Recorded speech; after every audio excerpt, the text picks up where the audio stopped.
Okay students, now in part number 3 we have x square plus 1 by x square is equals to 2। हमें उन्होंने पहले ही question में बता दिया है कि आपको सब्सटीट्यूशन नहीं करनी, बट आपको फैक्टराइजेशन से सॉल्व करना है। यहाँ पे क्या पॉसिबल फैक्टराइजेशन हो सकती है? हम यहाँ पे अगर इसका एलसीएम लें तो एलसीएम क्या आएगा? X square. इसके डिनोमिनेटर में कुछ नहीं है तो 1 होगा। अब इसका एलसीएम 1 के टेबल में एक्स स्क्वायर कहाँ पर आएगा? एक्स स्क्वायर पर। और एक्स स्क्वायर के टेबल में एक्स स्क्वायर कहाँ आएगा? 1 पर। तो एक्स 4 बन जाएगा। 1 1 ज़ा 1 is equal to 2।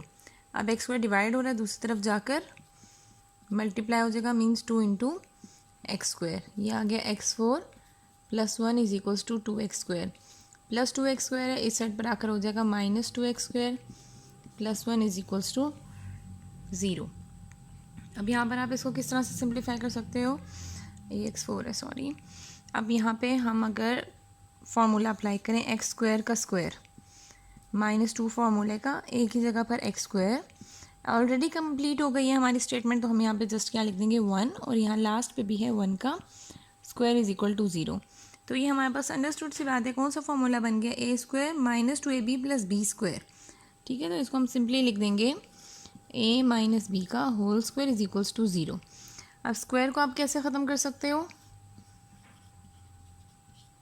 Under root लेकर। हमारे पास रह गया एक्स स्क्वायर माइनस 1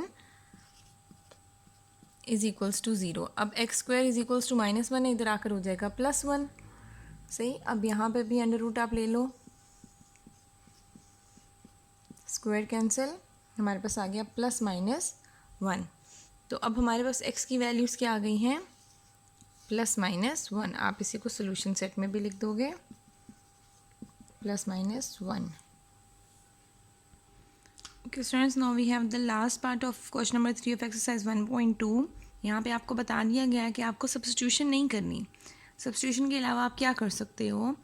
अगर हम यहाँ पे एक सिंपल वे में देखें तो हम लिख सकते हैं 4 को 2 का square into 2 raise to power 2x minus 4 2x plus 1 is equal to 0। ये बन गया। बेसिस सेम है, मल्टीप्लाई हो रही है। लॉज ऑफ एक्सपोनेंट पर जाओगे तो इनकी पावर्स प्लस कर दोगे। Okay students, now we have last part of question number 3 of exercise 1.2, that is 4 into 2 raised to power 2x minus 4 into 2 raised to power x plus 1 is equals to 0। इसको आप 4 को simplify कर सकते हैं, but हमारे पास यहाँ पे substitution तो देनी नहीं है। अगर हम सब्स्टिट्यूशन से करते तो फ़ौरन से हमें पता होता कि ये y के इक्वल है, ये y स्क्वायर बन जाएगा, फैक्टराइज करेंगे और आंसर निकालेंगे। बट यहाँ पर आपको सब्स्टिट्यूशन देनी नहीं है, but you have to solve this question to find the value of x। तो what must be the best possible solution for this equation is कि हम 4 को लिख सकते हैं 2 into 2 into 2 raise to power 2x minus इस 4 को आप लिख सकते हो 2 into 2 into 2 raise to power x plus 1 is equals to 0। अब यहाँ पर हमारे पास कितनी चीज़ें सेम हैं, हम उसको लिख देंगे। इसको मैं लिख सकती हूँ 2 square into 2 raise to power 2x minus 2 into 2 into 2x plus 1 is equal to 0। यहाँ पे अब बेसिस सेम है, तो यहाँ पे मैं लिख सकती हूँ 2 into 2 raise to power x, और ये वाला 2 और ये वाला 2 मिलके होल में चले गए हैं। ठीक है, स्क्वायर बन गया। और यहाँ पे ये 2 मैंने एक सेपरेट कर दिया, और साथ इसी जैसी टर्म बनाने के लिए एक 2 और एक 2x को मैंने कंबाइन कर दिया, ताकि हमारे पास ये वाली जो बेसिस बन रही हैं ये एग्जैक्टली सेम बनती जाएँ। अब इस पर रीज़न क्या है? इस पर रीज़न ये है कि ये एग्जैक्टली हमारे पास एक फार्मूला बना रहे हैं, और वो फार्मूला क्या है? That is a square minus 2ab plus b square is equal to 0। Means a square इस टर्म का स्क्वायर है माइनस 2, ये एग्जैक्टली वही टर्म है।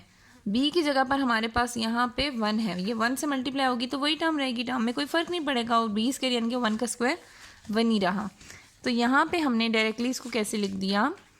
ए स्क्वायर माइनस 2ab की जगह पर आप 1 भी लिख सकते हो अपनी आसानी के लिए, प्लस बी स्क्वायर भी लिख सकते हो, कोई भी यहाँ पे चेंज नहीं आ रहा। ठीक है, तो आपने a square minus 2ab plus b square पे गए, और हमारे पास किसके इक्वल आ गया? ए माइनस बी का होल स्क्वायर। ठीक है, मीन्स ए की जगह पर 2 into 2 raise to power x a minus b यानी कि 1 का whole square is equals to 0। ठीक है, अब यहाँ पर हमें पता है स्क्वायर को रिमूव करने के लिए हमने क्या करना होता है? हमने अंडर रूट लेना होता है। यहाँ पे भी अंडर रूट ले लिया, यहाँ पे भी अंडर रूट कैंसिल हो गया, क्या रह गया? 2 into 2 raise to power x minus 1 is equals to 0।